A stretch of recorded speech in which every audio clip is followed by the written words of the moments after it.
Blog Talk Radio. Something's gone wrong. For all our vigilance and battle scars over the Bill of Rights, have we let the flame of freedom's torch grow cold? Because there can be no torch to pass where there's no flame. Freedom has only one enemy it cannot defeat, and that is negligence.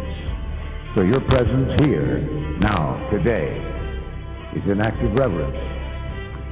Of all man's works beneath the heavens, none shines brighter than our Constitution. I think Jefferson and Paine, Adams, Madison, Mason, Franklin, I think they're looking down right now at us. I think they understand what we're trying to do, what we strive to do. Every time our country stands in the path of danger, an instinct seems to summon her finest first, those who truly understand her. When freedom shivers in the cold shadow of true peril, it's always the patriots who first hear the call. When loss of liberty is looming, as it is now, the siren sounds first in the hearts of freedom's vanguard. Good evening, everybody. This is Joe Joseph. Alongside me is my co-host, John King. We're here tonight, this Sunday evening, to bring a rebroadcast, not so much a rebroadcast, but a redo of our Thursday night conversation, as well as expand on it because of the outcry that we got to hear more. I know 2 hours goes by extremely fast, and we'll do our best to get as much information in there as we can for you. How's things going tonight with you, John?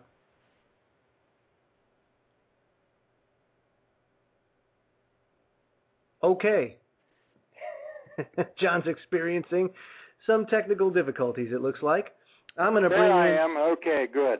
Oh, good. There you are.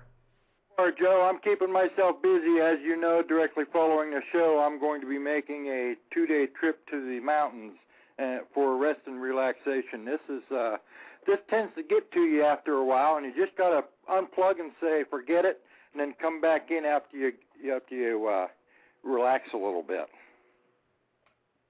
Well, I'd like to get to the guests so we don't waste too much time.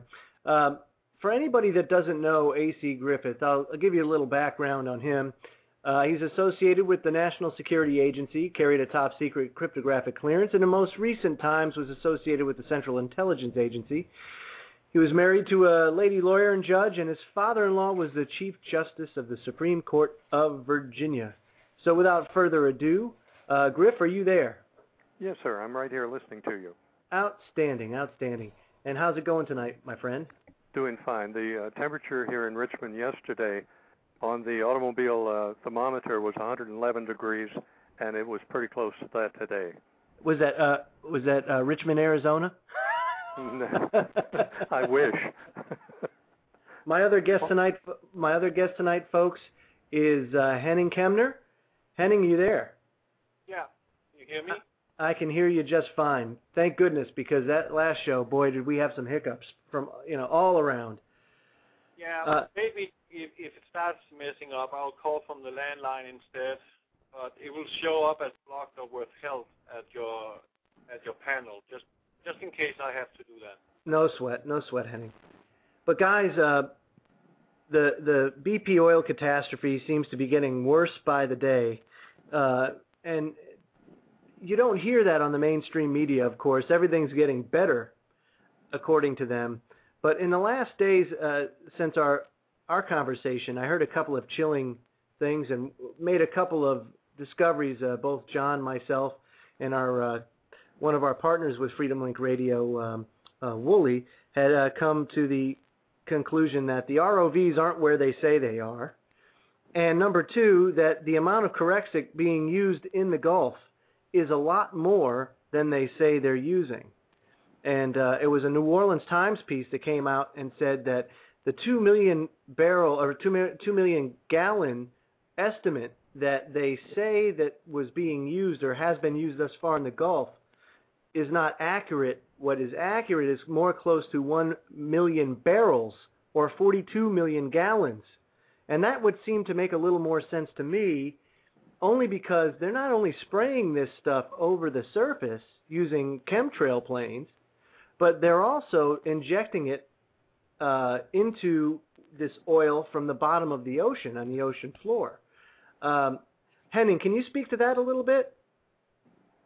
Well, yeah, as soon as they spray it into the gusher itself, it will be mixed with the gusher, and it will be much more easier for the water and the actual currents in the water to, disperse all the oil, distributing out on the seafloor. That is basically what it does. It makes it into droplets, and then it starts sinking.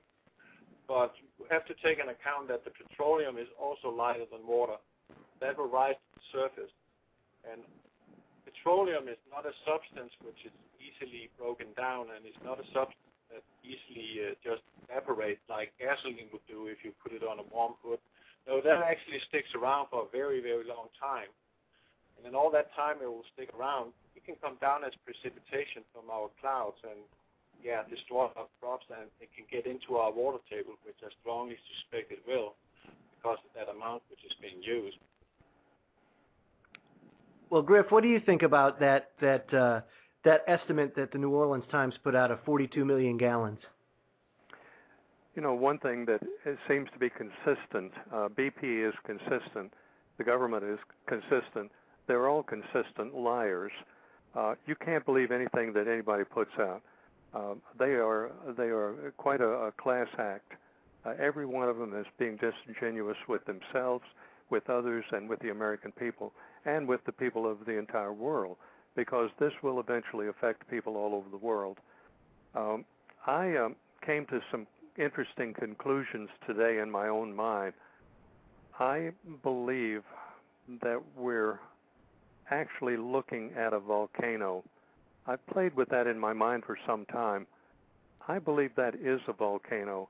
It has all of the markings of a real volcano. You have fire shooting out of it. I don't know if many people have seen that, but it does show up occasionally on the BP videos. Fire shooting out of the hole, out of the pipe, along with something, whether it's mud, asphalt, or oil, or maybe all three. But it is not a typical oil well. It is not the manifestation is not typical. And on top of that, BP is lying every time they open their mouth. So you have to draw your own conclusions from the evidence that your eyes can see, and your Sherlock Holmes Mycroft senses pick up. As far as the location of the rovers, I took the numbers off of the screen of the rovers and ran it through the program, Joe, that I sent you earlier today. And okay. The closest I can make sense of it is that oil well, according to BP's number, is located to the right of a dirt road in the jungle of Cambodia.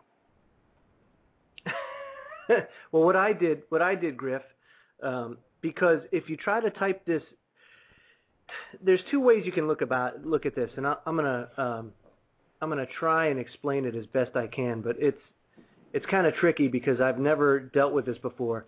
There are two types of coordinate systems that you can use here. You can use the traditional latitude, longitude coordinate system, which when I tried to plug it into Google Earth, it brought me into Africa, it brought me into Cambodia, like you said, and it also brought me to Mexico off the coast of Cancun. So each time brought me to a different place, but when I dialed it in separately, and when I zoomed in and zoomed in and zoomed in and fine-tuned where I was putting my cursor, till I finally had the Latin long coordinates of this place. It was in the Sulu. Was it the Sulu Sea off the coast of the Philippines? And when I did some research, I came to find out that the Sulu Sea has a huge oil field in it. And if you take a look at the geographics of it, it's very similar to that of the Gulf of Mexico. And the Sulu Sea is being explored vastly